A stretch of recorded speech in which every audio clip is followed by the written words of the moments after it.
Evanston presenting the Lakeshore Arts Festival August 2nd and 3rd in Dawes Park, featuring live jazz, a silent art auction, a family activity area. More at cityofevanston.org/arts. And support is provided by the Wallace Foundation. Its Knowledge Center is where education leaders can go to learn about improving teaching and learning. Downloads at wallacefoundation.org. 88 for a high today, and then muggy tonight with a low near 68 degrees. It's going to be hot and humid today. Right now it's 73 at the lakefront, Midway, and O'Hare. It's hard to know what unconscious biases may lurk in the corners of our minds, whether somewhere buried in our brain is a hidden bigot. New tests report to tell us whether or not we harbor secret racist prejudices. I'm Lynn Neary, the bigot in your brain, the next talk of the nation from NPR News. This afternoon at 1 o'clock, following Moonbeam on Chicago Public Radio. NPR's business news starts with an airline's baggage breakdown.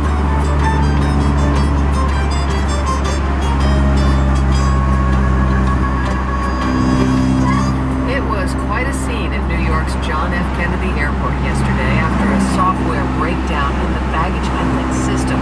American Airlines canceled nearly 50 flights because of the problem, and more flights are affected today. Baggage piled up at ticket counters. Extra ground staff were brought in to sort it through by hand, and thousands of customers had to board planes, leaving their luggage behind, counting on the airlines to deliver it later. The glitch was especially infuriating to many passengers because they now pay fees to check in their luggage. But American waived most of the fees for passengers caught in yesterday's chaos. Meanwhile, United Airlines says its pilots are abusing sick leave and causing hundreds of flight cancellations. The carrier has asked a federal court to step in and stop what it's calling unlawful job actions. NPR's Cheryl Corley reports. United filed its lawsuit against the Airline Pilots Association and 4 pilots in particular, accusing them of orchestrating a slowdown by getting pilots to call in sick and discouraging others from flying additional hours. United calls the alleged action a deliberate and unacceptable protest of its plan to shrink the airline's fleet by 100 planes and cut 950 pilots' jobs to deal with soaring fuel prices. Spokesperson Jean Medina says the pilots' actions have hurt the airline and its customers. We canceled 329 flights in less than 10 days. That was between July 19th and July 27th, inconveniencing some 36,000 customers. And based on our analysis, the probability of this being random is 0. United also says the rate of co-pilot sick leave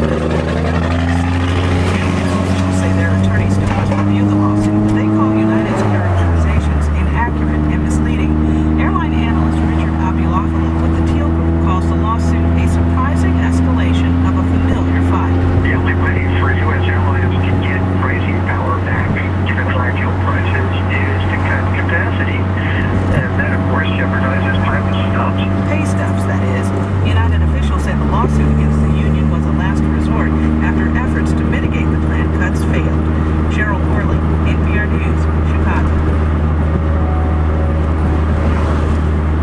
One thing that has defined the Bush administration is a commitment to smaller government and a rollback of government regulations.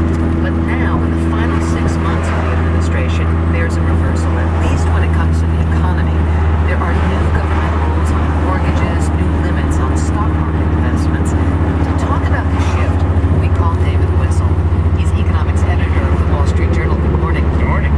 Is this a shift, or is this simply the government stepping in when it comes to the economy? No, I think it's a shift. I think the pendulum had moved far in the way of letting the market take care of itself. Smart investors are better at policing abuses in the market than even the most well-intentioned regulators. And I think beginning around 9/11, when the role of government seemed to become more important, and then with the corporate scandals, there was a slight shift in the pendulum towards more government supervision of the market, and it's taken a big move in the last couple of weeks because of the mortgage and credit bust. It's not just the Bush administration, it's also Democrats in Congress. So is this a bipartisan embrace of big government? Yes, I think it is bipartisan, not completely. As you point out, it's remarkable that this is being pushed by a Republican conservative president. Democrats always were friendly towards regulation in the first place. I think also that some of the things that have happened have really shaken up some of the advocates of the mortgage and care. For instance, even conservative analysts say if the Federal Reserve is going to make available its credit directly to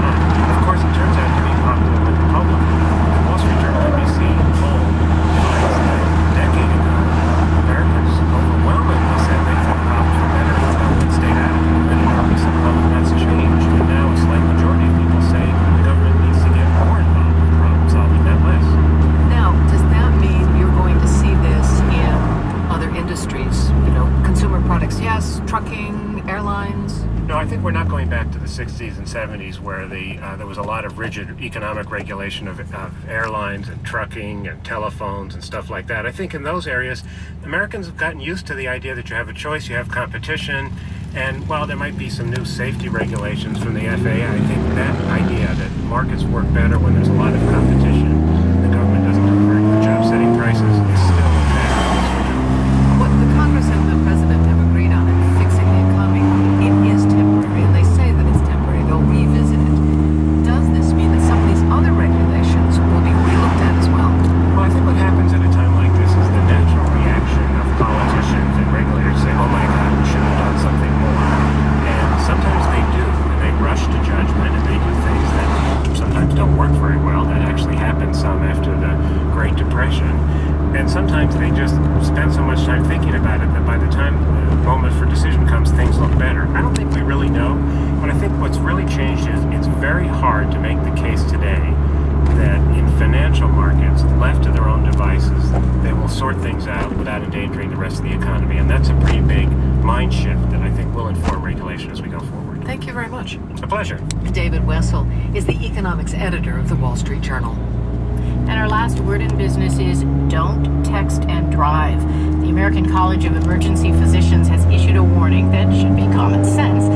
The group cites anecdotal evidence of people coming into emergency rooms with chin, mouth, and eye injuries, even some fatal injuries caused by not paying attention while text messaging.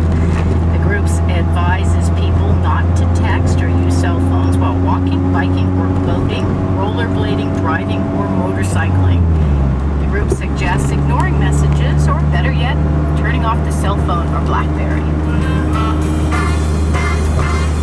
This is Chicago Public Radio 658. Good morning.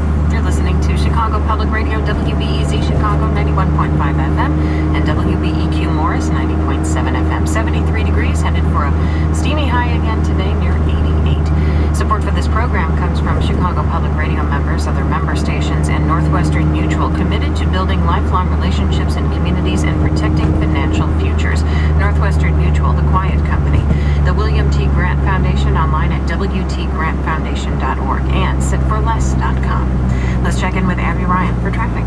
Thank you, Lisa. Chicago Public Radio's traffic reports come from Shadow Traffic, and we have a part of the Edens back to normal. We have 3 lanes now each way between Old Orchard and Lake Cook Road, so now they're in the final stages of that project, so that's the good news this morning. Eastbound I-90 slows the crash just before I-39, and in Farnsworth, actually in Aurora, on Farnsworth Avenue, South Butterfield, watch out for an accident, and we have stop-and-go traffic there. The inbound side of the Edens, Lake Hook to the junction, 29 outbound, now a 30-minute ride. If you're on the inbound Kennedy, 22, outbound 32, the inbound Eisenhower, it's 41, outbound 37, and the inbound side of the Stevenson, that's a 48-minute ride. Outbound on the Stevenson, not bad. If you're on the inbound Ryan, 27, and the inbound side of I-57, that's 22. Bishop Ford, just about 15. The Elgin O'Hare eastbound, that's tight from Rosedale over to Rolling. If you're on Lakeshore Drive, 15 either way still, and the Tri-State Tollway northbound, tightening around the 290